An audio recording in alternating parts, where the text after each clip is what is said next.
Hello, traders. FX Pip Collector here. Today is Tuesday, September 23rd, and this is my analysis for the Aussie US dollar, and I'm on the 4-hour time frame.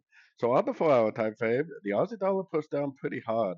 I think there's a very good chance that this could be just a pullback within an uptrend, so I would be looking at this as possibly an A. Yes, it probably is going to go up to a percentage of this move down, probably like a wave B, but I would expect to see at least one more wave down for like a wave C, maybe going to like the 50 to 61% before we potentially end up continuing the higher time frame uptrend. Now, if it really is a wave one or wave two and it just keeps on going down for a wave three, we definitely should be able to recognize that because then we wouldn't have a break of structure to the upside at a Fibonacci level on the third wave.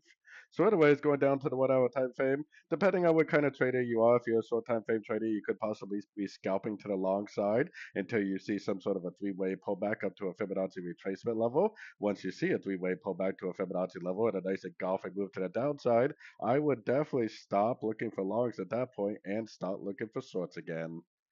So anyways, don't forget to check out my website linked over here in the corner. And as always, thank you for watching and happy trading.